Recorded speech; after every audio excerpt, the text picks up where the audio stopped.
Hi there, Dane here from ARC Health. Welcome to Remote Consultation Masterclass. This is a podcast where we catch up with leading healthcare professionals to discuss tips and tricks for carrying out remote consultations, as well as bringing you key nuggets of information for your CPD. Now you can listen to us on Apple Podcasts, YouTube, Spotify, or wherever you get your podcasts from.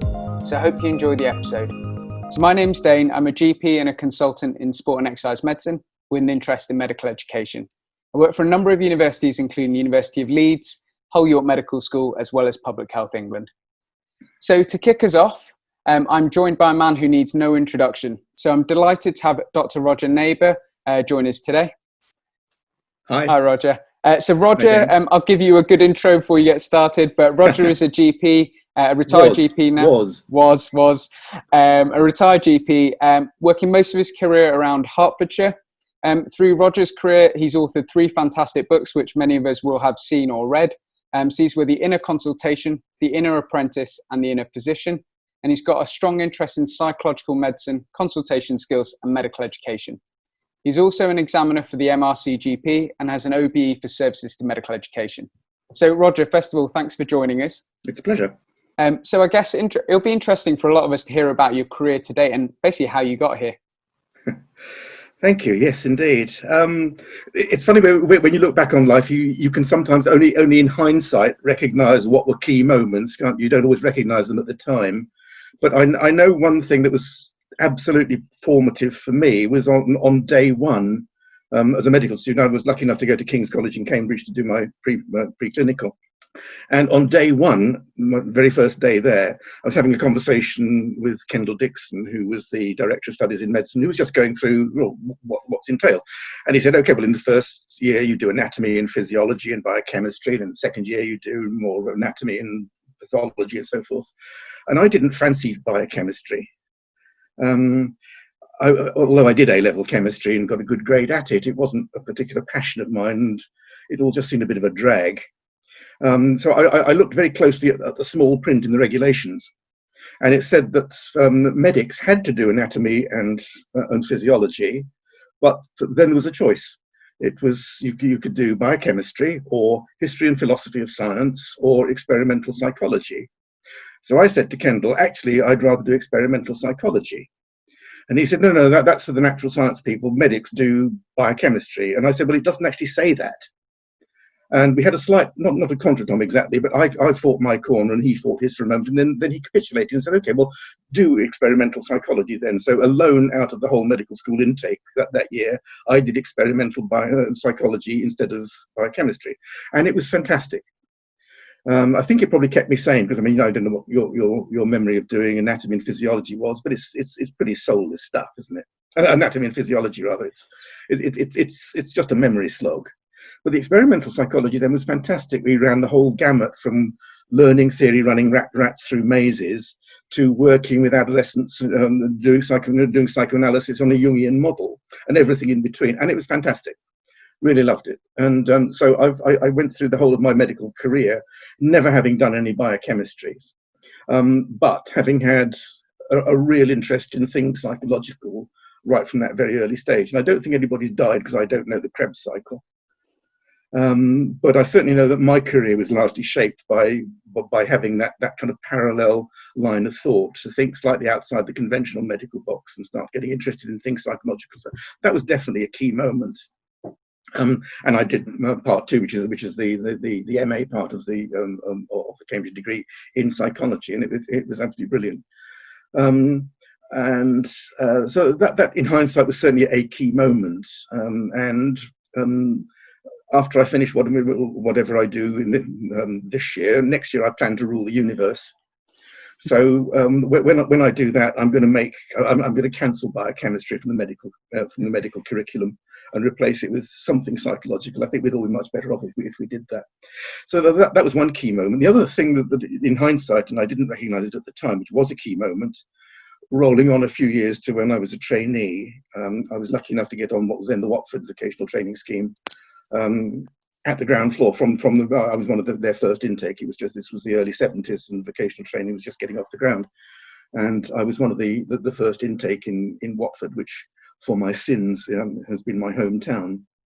Apologies to all football fans out there. But my trainer, Peter Thompson, who was also the course organizer, had previously been on a course for trainers. It was run by one of the great lions of general practice called Paul Freeling, whose name I think is probably still remembered in many quarters as a real pioneer of thoughtful vocational training. And he had run a modular course for trainers, which my own trainer had been on.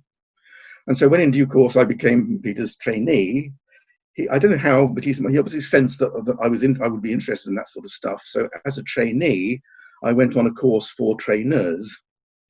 And obviously was far and away the youngest on that, and I was the baby of the group, and people were very kind to me. But right at that very early age, I got interested not only in medical education, but in Paul Freeling's approach to things, which was very much group-based. It was heavily Barlind orientated. There was a lot about the doctor-patient interaction. And that was certainly very, very formative. And so that in a way kind of focused the interest I already had in things psychological, and focused it in perhaps slightly more on the educational aspect of it and the doctor-patient relationship of it, aspect of it, which, as you can probably sense, have been the focus of my non-clinical career ever since then. So just very quickly, I think that the third and formative moment was after I'd been a trainer for a number of years. I had a phone call from Bill Stiles, who was then the RCGP secretary, who said, would I consider becoming a college examiner? And I, being young and arrogant, said, well, I'll give it some thought and I'll let you know. Deciding whether I would grace them with my presence, without realizing actually this was a hotly competitive thing, and it was actually quite an honor to be asked anyway. So I cut long story short, I did become a college examiner, and that was fantastic. Well, let's take some of that medical education components forward, but I think that's quite a nice overview. And I think it's interesting that, as you point out, there's quite a few key moments where things influence where you go next. But I know that recently you've been doing quite a lot of video consultation education. But I think to probably get us started in what is ultimately one of the introductory podcasts here, what are the key differences between video consultation and face-to-face? Yes, it's interesting, isn't it? Because what COVID has done, I mean, in medicine and in lots of other fields, is it's accelerated a process of change that was already underway, and it's slightly changed the emphasis within it. So we're seeing that in all sorts of walks of life, but in particularly in medicine. And I mean, clearly, for all sorts of reasons, there was over the last few years, there's been a gentle pressure to move away from the standard 10-minute face-to-face consultation as being the default mode, and very rapidly in the space of 3 months, that's completely shifted. And I think the thought behind your question is as to where the differences lie. I'd like there not to be too many differences between the two, really, because at the core of it, you're still in one way interacting with a person who thinks you can help with their problem. And ultimately, any kind of consultation, whatever the medium, is a problem-solving exercise. In that the patient comes in with a problem and hopes to leave the encounter with a plan for dealing with it. And all that's ever taught and spoken and theorized about the consultation is really just a strategy for solving a problem.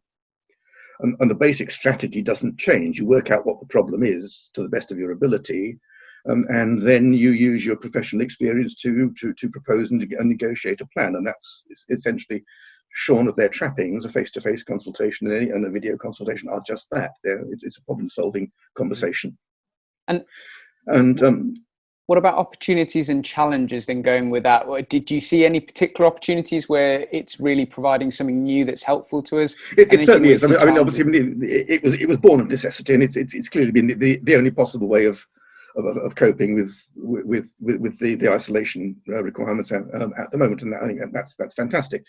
And although I'm from a generation that wasn't brought up to consult by video, it's clearly been a godsend, a lifesaver for in many ways. To go from 4 months ago, 25% of our consultations were being done remotely, and actually rather more by phone than by video, to now the present 90% roughly of encounters are remote now, and I mean, so there's been that huge swing. I'd like to think that the 25% was too low and the 95% and the 90% is too high. And I think, you know, when the heat dies down, we'll find some kind of central ground. So I think that there are, as you rightly say, there are both opportunities and challenges. Let's talk about the opportunities are largely in terms of the practicality. From the doctor's point of view, it's been the only way really that you can actually deal with the patients without putting either yourself or your staff or the patients at risk through contact. That's inevitable. It's also in terms of accelerating a process that was already underway. I think we've known for quite a while, haven't we, that a large number of patients find the hassle of booking an appointment, travelling either with children or on public transport, or taking a day off work just for an appointment that is not an effective way of doing medicine. So I think that there's all sorts of realistic ways why face-to-face as being the gold standard or the default needs to soften. But there certainly are some challenges, and some of them are technical, and perhaps we can talk about those first. But some of them are also more conceptual, but no less important for that. In the sense that for most GPs, and certainly of a younger generation, by which I mean anybody under about 50, who've grown up with access to video through their smartphones as being just part of ordinary life, I think the idea of communicating with somebody by video with a FaceTime or whatever is not news at all. For many patients, though, it is. And a disproportionate number of patients clearly are elderly. A disproportionate number of people are socially disadvantaged. That's a fact. And I think we can't assume that they are as tech savvy as the average GP. And so, leaving aside the technical stuff, which as I say, we can come on to if you like in just a moment, I think that there's a real potential there of the fact that it's being done by technology that for some people is still unfamiliar territory. There is a danger of widening the health inequality gap, which is pretty bad in this country already. And I think that there's a danger with moving to video that the tech savvy and the well off and the sharp elbowed get better access to care, whereas the people for whom those are barriers get pushed even further down the accessibility ladder. So I think that is a real thing we have to think through in the long run. Well, just purely in terms of the technology, I mean, I think that there's one thing which I think I hope will emerge from our discussion, particularly around the idea of video consulting, is that most of the important stuff happens before you actually make the connection with the patient. Yeah, and that's true, isn't it? And we talked about this before, so let's move on to that. But I think probably just say with the challenges that you point out about health inequalities, and I think you're completely right on that. And maybe it's something that we as a profession need to be aware of and be mindful of at all times to just make sure we are addressing that in some way or form as we move through. Yes. Okay. So let's move on to the setting up of the video consultations, because I think there's a lot around that. Sure. Yes, indeed. So in terms of setting up consultations, obviously it is a worry to a lot of people, and particularly, I guess, to GPs and doctors who aren't used to video consultation. And there's lots of debate about, what should the background look like? Where should I sit? What technology should I use? And I think my first consultation was, I spent a lot of time preparing what I thought should be the look and feel, but actually I hadn't really discussed that before. And I'd be really interested to hear your thoughts around what you think setting up video consultation should look like and what we should consider. Yeah. I know although it's obvious to say so, it's nonetheless true. And one of the things that's lacking from video consultation is quite a high proportion of the non-verbal stuff.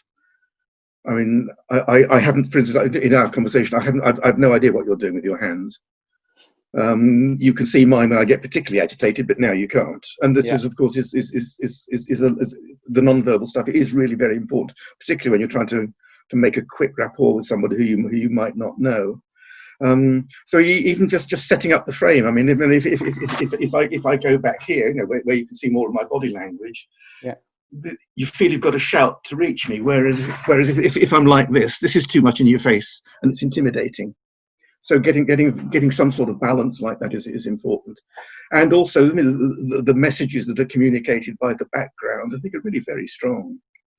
But if you're a patient walking into a GP's consulting room, if it was the very first time you'd ever done it, if you'd never been in a consulting room before, most of the time you can tell you're a guest and a slightly unwelcome guest in somebody else's territory, in the sense that the occupant of the room is comfortable, well off, sitting in a comfortable chair, whereas you've had to wait outside and knock on the door for permission to enter, and you're shown to a chair that is clearly a low status chair compared with the one that the doctor's sitting in. And these messages, although they're not expressed verbally, they do impact on the quickness of the connection and so forth. Yeah. And certainly the same is certainly true with how you come across. Have you noticed, you and I are doing it now, and most of the journalists you see on TV working from home, they've all got bookshelves. Yeah. Which to a patient, many of our patients will not have bookshelves. Many of them will not have books in any great number. And there's a message communicated that your background is actually rather nice, because I can see you very clearly against a clear white background, and the books are kind of there as kind of, don't forget I know stuff. Yeah. What you can see of my room, which is my study, is a tip. I mean, you can see over there, my bookshelves are a mess. That's my in tray. I'm wearing a work that says a shirt that says I am not at work. And people, I mean, if you're a patient tuning into this, yeah. what have you got to go on at first glance other than this sort of information? Yeah. And I think probably it's something we will come back to. I think if it's possible when you're consulting by video, if at least some of the time you can use the record option and just watch yourself later, and think, how's this person coming across? Forget it's you. Think, how is this person coming across? Is this somebody I feel I could open up to? Yeah. Is this somebody who seems interested? Who's got a welcoming appearance? Maybe an occasional smile or whatever. I think that kind of feedback is very valuable. Yeah. Just quickly on some of the other technical stuff. I mean, yeah. don't get backlit. I mean, don't have a bright window behind you, because that puts your face in shadow. I personally think that portrait, so that landscape format is better than portrait. It just seems more natural. It just seems, I think it feels more personal. But one of the great things, and I think one of the things that can cause one of the big problems with video, is actually to do just with the technicalities of the quality of connection. Yeah. Yeah. And I guess most of the time, if you're working from a surgery, you've probably got decent broadband and up-to-date stuff. If you're working from home, well, that's a matter of your own choice. You're probably working from your own laptop with your own home broadband connection. Sometimes, I don't know what yours is like, but mine fluctuates a bit. It's pretty good most of the time, but not always. And certainly your patients may well be working from laptops over poorer connections, not necessarily with high-speed connection. And the net result of that is that with many of the video platforms, some are better than others, but with many of the video platforms, the net result of slightly dodgy connections is to introduce a jerkiness into the picture, which will sometimes freeze, or you get a time lag, where there's a distinct number of seconds sometimes between one person speaking and the other one person actually hearing them. Yeah. Which is enormously disruptive if you're trying to have a conversation with some ebb and flow. And so that idea of a time lag has a really important impact on the consultation, because most of the time you're just nodding at the moment, but in real life you're probably going right, oh yeah, yeah. Those little noises that when they're face to face and in real time you don't notice, because they're just little murmurs of encouragement. But if they come half a second too late, they become interruptions. So what the patient hears is talky talk, and which feels like it, and to which the patient will say, "I'm sorry, what was that?" And it's disruptive. So I think one of the messages is you have to build that into the way you talk in video, and to do perhaps more of your encouragement with facial expression and gesture than with the that we're used to. Yeah. And it takes a little while to get used to that, but it's surprising when it goes wrong. It's surprisingly disruptive. Yeah. No, so okay, yeah, no, that's really interesting. So there's a couple of key points here. So there's the setting up of the frame, and I think you make an interesting point, because at the moment you can't see my hands till I bring them Yes. up. So actually, maybe for a consultation, having it just a tad further away to frame my hands easier would be. I think having your hands further away and also held a bit higher so that you don't have to pan too far away to get the hands in frame. Yeah. So that would be useful. You talked about the lighting and making sure it's not directly behind you, so that the lighting is appropriate. And in a perfect world, we want the lighting coming from here in, don't we? So yes. Bookshelves and background, what are we trying to stimulate as an environment? What are we trying to say by it? I think is really interesting. If you're at home, and I think, Dane, you mentioned that you did some from home.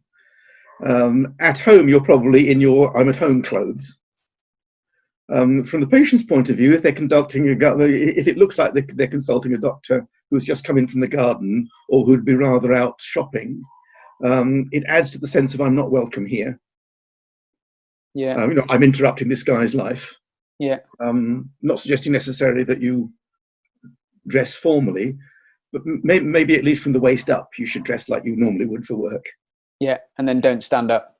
And then don't stand up. And practical things too, like make sure your phone's off and you're not going to be interrupted, and the kids know that mummy or daddy's working. But so there's that setting up beforehand of quietness, at least a professional-ish looking attire.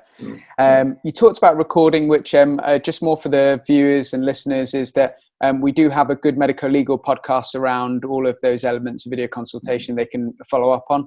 But I think, like you said, we all learnt, particularly for me in my training time, we learnt by watching our videos back.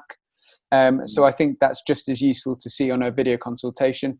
And then finally, you talked about the Wi-Fi strength. Interestingly for me, my strength of Wi-Fi was so poor in the house that I actually just got a really long cat cable. It plugs into my modem and plugs directly into my laptop to avoid that. But again, it depends on where your modem is, doesn't it, as to whether that can work.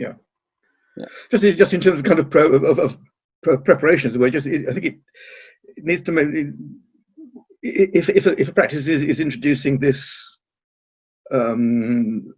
fairly recently, then something that they've not done much in the past. And again, think of it from the patient's point of view. How are they going to know?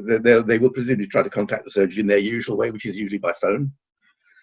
They will be answered. That will usually be answered by a receptionist. The receptionists need to know know all about it. They need to know how it operates, how it works, how you make the connection, how you how it's set up. So you need to make sure that the receptionists really know, and also if your practice has a website, to make sure that the information about what to expect and how to make the hookup. I think that needs to be really nailed. Yeah, and that's really good point, isn't it? Because it's about the unknown. It's another thing that the patient isn't used to, and if the receptionist isn't used to it either. So I'm sure it was. It might have been you at the RCGP when we had this conversation at the conference.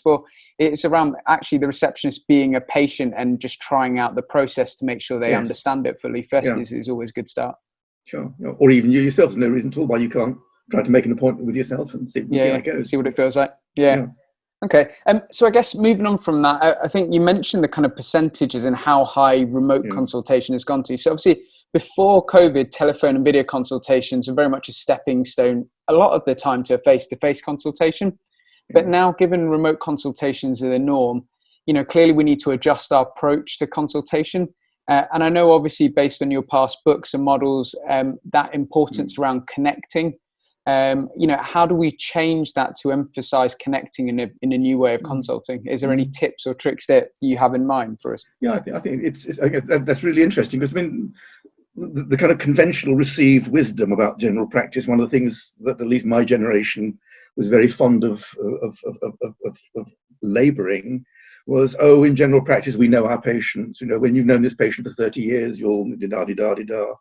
And of course, that's not true for doctors who haven't been in practice that long.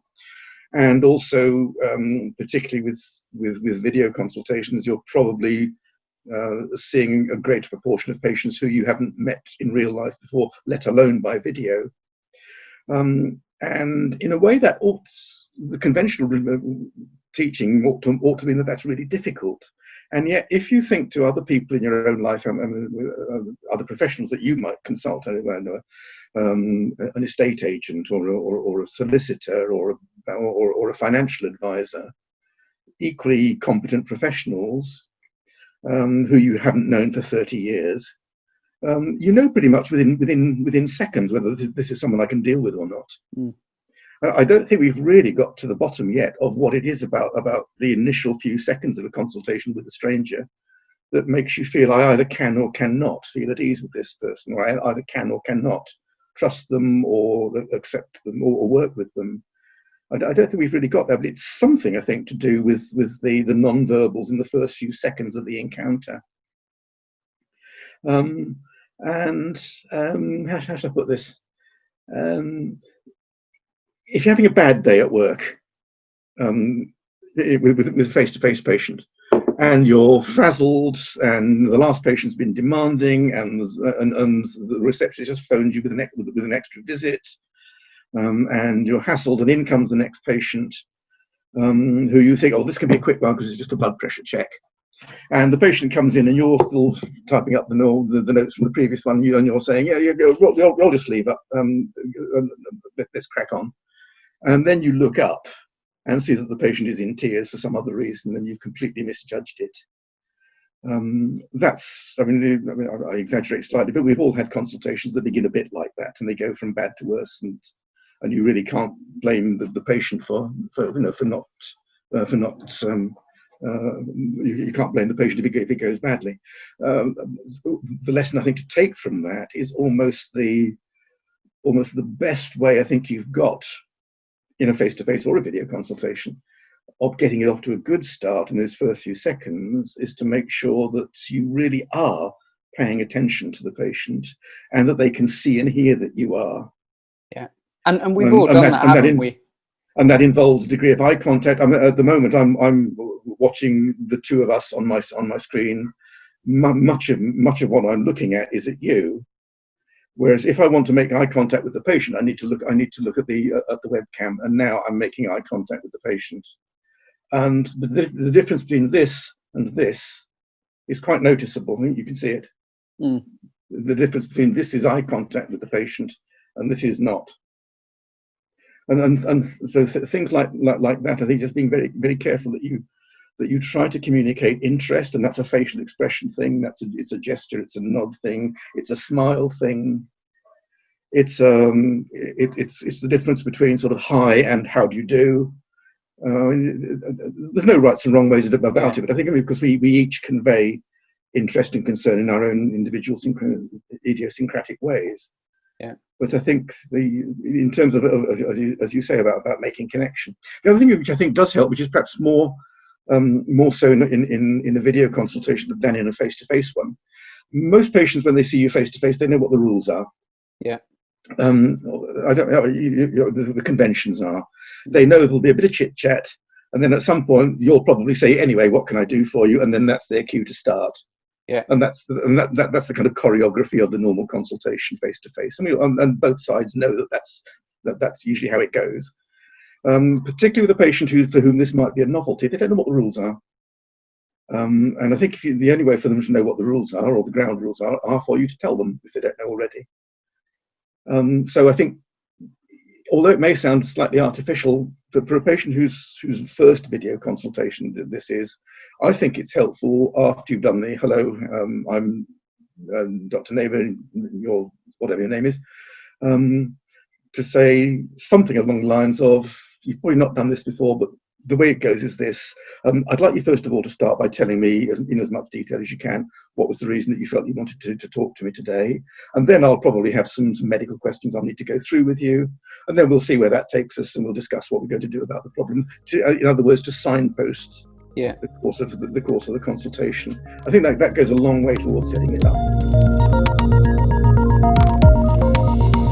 Hi there, I hope you enjoyed episode 1 with Roger Neighbour. Next time on Remote Consultation Masterclass, we'll be discussing the importance of safety netting and when a video consultation is not appropriate. And this will be our second and final part of our podcast with Dr. Roger Neighbour. So do join us for that, and do keep in touch with us for future podcasts by subscribing. And you can do this on Apple Podcasts, YouTube, Spotify, or wherever you get your podcast from.